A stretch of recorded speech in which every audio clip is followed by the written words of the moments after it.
नमस्कार, स्वागत है आपका जॉब तक में। आइए देख लेते हैं विद्यार्थी जीवन से प्रमुख खबरें। ट्रिपल अधीनस्थ सेवा चयन आयोग के 25 अक्टूबर के दिन हुए धरना प्रदर्शन में क्या उस धरना प्रदर्शन से अधीनस्थ सेवा चयन आयोग की प्रक्रियाओं में तेजी देखने को मिलेगा? पीटी 24 का नोटिफिकेशन कब देखने को मिलेगा? आईटीआई इंस्ट्रक्टर और साथ में कंबाइंड टेक्निकल असिस्टेंट का रिजल्ट कब देखने को मिलेगा? साथ में जो पीटी 22 की स्कोर कार्ड की परीक्षाएं हैं और पीटी 23 की स्कोर कार्ड की परीक्षाएं हैं और शॉर्ट लिस्टिंग कब देखने को मिलेगी, यानी संपूर्ण जानकारी आप लोगों को अधीनस्थ सेवा चयन आयोग के विज्ञापन से लेकर परीक्षाओं तक की दी जाएगी। तो अगर आप चैनल पे नए हो तो चैनल सब्सक्राइब कर लें और शेयर भी करिएगा। आइए बात करते हैं विस्तार से। हम बात करने वाले हैं यूपी ट्रिपल एससी एएनएम की बेस्ट बुक के बारे में, जो कि चक्षु प्रकाशन की है, जिनमें आप लोगों को 25 प्रैक्टिस सेट मिलेंगे और 2500 प्लस प्रश्नों के बहुविकल्पी प्रश्न व्याख्यात्मक हल सहित मिलेंगे। एक सॉल्व पेपर मिलेगा। यहाँ आप लोग देख रहे होंगे यूपी एएनएम स्वास्थ्य कार्यकर्ता, यह बुक को तैयार किया गया है सिलेबस के अकॉर्डिंग, जिनमें आप लोगों को प्रैक्टिस सेट यानी 25 प्रैक्टिस सेट मिलेंगे। सिलेबस के अकॉर्डिंग किस टॉपिक से कहाँ से पढ़ना, कहाँ से प्रश्न बनते हैं, सब कुछ देखने को मिलेगा। आप लोगों को डिस्क्रिप्शन बॉक्स में लिंक मिल जाएगा, जाकर वहाँ से परचेज कर सकते हैं। अधीनस्थ सेवा चयन आयोग में 25 अक्टूबर के दिन हुए धरना प्रदर्शन में जो छात्र डेलीगेशन में ऊपर गए थे मांग करने के लिए भर्ती परीक्षा और विज्ञापनों की जानकारी के लिए, तो वहां से जानकारी क्या मिली है? छात्रों ने पूछा कि परीक्षाएं कब शुरू होंगी और आखिर परीक्षाओं में इतना देरी क्यों देखने को मिल रही है। तो जानकारी यह मिली कि परीक्षाएं अब तक शुरू कर दी गई होती, लेकिन उत्तर प्रदेश लोक सेवा आयोग के आरओ की परीक्षा का पेपर लीक हुआ। उसके बाद पुलिस भर्ती परीक्षा का पेपर लीक हुआ। काफी एजेंसियों को बैन कर दिया गया। उसके बाद गवर्नमेंट के कुछ नए गाइडलाइन जारी किए गए, जिसके लिए हम नई एजेंसियों के लिए आवेदन करना पड़ा, नियमों में बदलाव करना पड़ा, नई एजेंसियों का चयन करना पड़ा, इसलिए देरी देखने को मिली। और अगर परीक्षा पेपर लीक ना हुआ होता पुलिस भर्ती परीक्षा का और आरओ लोक सेवा आयोग की परीक्षा का, तो संभवतः अभी तक अधीनस्थ सेवा चयन आयोग के पीटी 22 की स्कोर कार्ड की परीक्षाएं हो चुकी होती और पीटी 23 की स्कोर कार्ड की परीक्षाएं का नंबर लग चुका होता। यही कारण था कि अधीनस्थ सेवा चयन आयोग भी नई परीक्षा एजेंसी का चयन, उसके बाद परीक्षाओं में देरी देखने को मिली। जब यह जानकारी मांगी गई कि क्या अधीनस्थ सेवा चयन आयोग के पीटी 22 के स्कोर कार्ड के बीपीओ की परीक्षा कब हो सकती है, जानकारी यह मिली कि कोई भी परीक्षा अधीनस्थ सेवा चयन आयोग की शुरू होगी उसके 1 माह पहले बता दिया जाएगा यह परीक्षा होने वाली है। 1 माह पहले बता दिया जाएगा। जिनमें बीपीओ परीक्षा के लिए जब छात्र पूछे कि बीपीओ की परीक्षा कब तक हो सकती है, तो जानकारी यह मिली कि हम दिसंबर माह से परीक्षाएं शुरू करेंगे।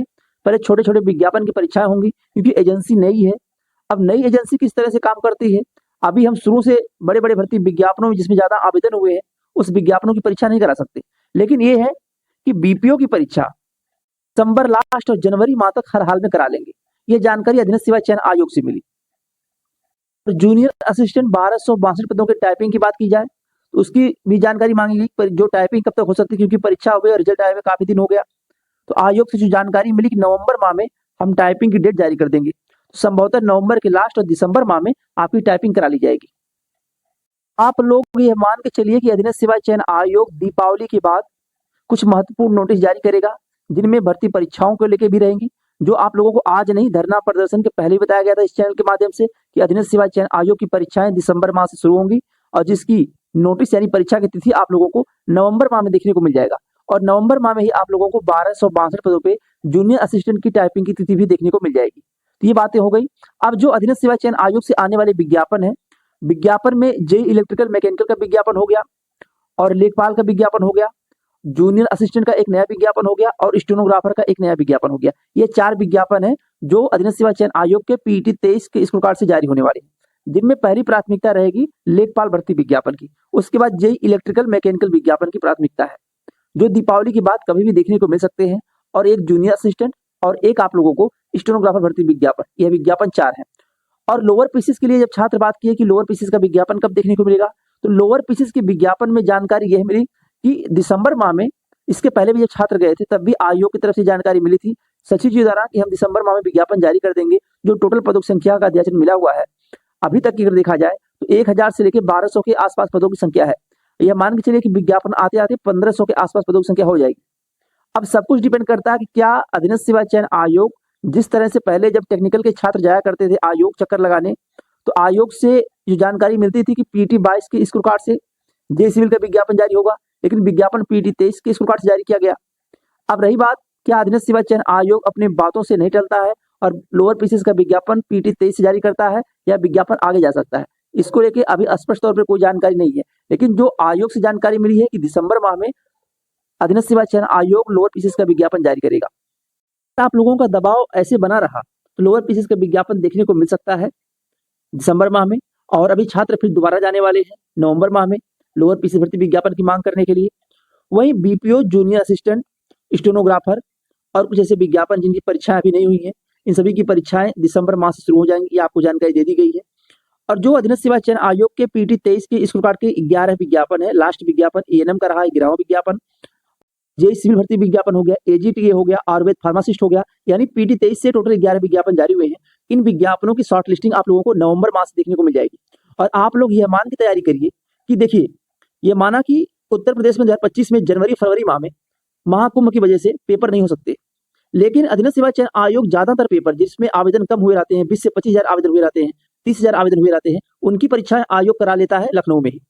और सचिव जी की भी यही मंशा है कि जब छात्र ये पूछे कि क्या कुंभ की वजह से परीक्षा टल सकती है, परीक्षाओं में देरी देखने को मिल सकती है, तो आयोग के सचिव जी का जवाब यह आया कि कुंभ से इस परीक्षा पर कोई प्रभाव नहीं पड़ेगा। उसका कारण क्या कि लखनऊ में ही परीक्षा करा ली जाएगी, प्रयागराज में जाने की जरूरत ही नहीं है, तो परीक्षा लखनऊ में हो जाएगी। क्योंकि अगर देखा जाए तो पीटी 23 के इस प्रकार से जितने विज्ञापन जारी हुए हैं उनमें 2500 से लेकर 5,000 या 18,000, 20,000 इस तरह से आवेदन हुए हैं, तो उनकी परीक्षाएं लखनऊ में ही कुछ सेंटरों पर करा ली जाएगी।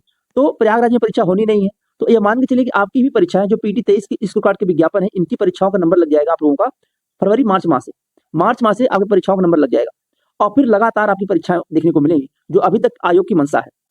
अधीनस्थ सेवा चयन आयोग के 2 पेंडिंग रिजल्ट हैं, एक आईटीआई इंस्ट्रक्टर का रिजल्ट है, एक कंबाइंड टेक्निकल असिस्टेंट का रिजल्ट है। ये दोनों रिजल्ट आप लोगों को नवंबर माह में देखने को मिलेगा, यानी दीपावली के बाद कभी भी देखने को मिल सकता है। बाकी जैसी डेट क्लियर होती है आप लोगों को बता दिया जाएगा किस दिन रिजल्ट देखने को मिलेगा। जिन्हें पहली प्राथमिकता में है कंबाइंड टेक्निकल असिस्टेंट का रिजल्ट, उसके बाद आईटीआई इंस्ट्रक्टर का रिजल्ट आपको देखने को मिलेगा। छात्रों की मांग हो कि पीटी 24 का नोटिफिकेशन कब जारी किया जाएगा, तो पीटी 24 नोटिफिकेशन आने में भी समय लगेगा। उसका सबसे बड़ा कारण ये है कि पेट में कम से कम जो आवेदन होते हैं वो 15 से 20 लाख आवेदन होते हैं, और इस बार और होने की संभावनाएं रहेंगी आवेदन की। इसलिए आयोग विज्ञापन जारी कर सकता है नवंबर के लास्ट तक पेट 24 का, लेकिन परीक्षा आप लोगों की मार्च और अप्रैल माह में जा सकती है। चाहे अधीनस्थ सेवा चयन आयोग की भर्ती विज्ञापनों की मांग हो या लोक सेवा आयोग की विज्ञापन परीक्षाओं की मांग हो, इस चैनल के माध्यम से शुरू से आप लोगों को सपोर्ट मिला है। चाहे लाइव सेशन चलाना हो जाके आयोग में, बाकी लोग कहते रहे हैं चैनलों पे, यूट्यूब पे कि आ रहे हैं, कोई देखने को नहीं मिलता है आयोग में जब धरना प्रदर्शन रखा जाता है। चाहे अधीनस्थ सेवा चयन आयोग 25 अक्टूबर की बात कर लें, कितने लोग गए थे, बातें हुई थी 5,000 10,000 लोग जाएंगे, वहां पे 300 लोग नहीं पहुंचे अगर सही देखा जाए तो। चाहे लोक सेवा आयोग की बात हो, बाकी अधीनस्थ सेवा चयन आयोग के भर्ती विज्ञापन परीक्षाओं की जानकारी के लिए चैनल को सब्सक्राइब कर लीजिए और शेयर भी करिएगा। आज के लिए बस इतना ही, बहुत बहुत धन्यवाद, जय हिंद।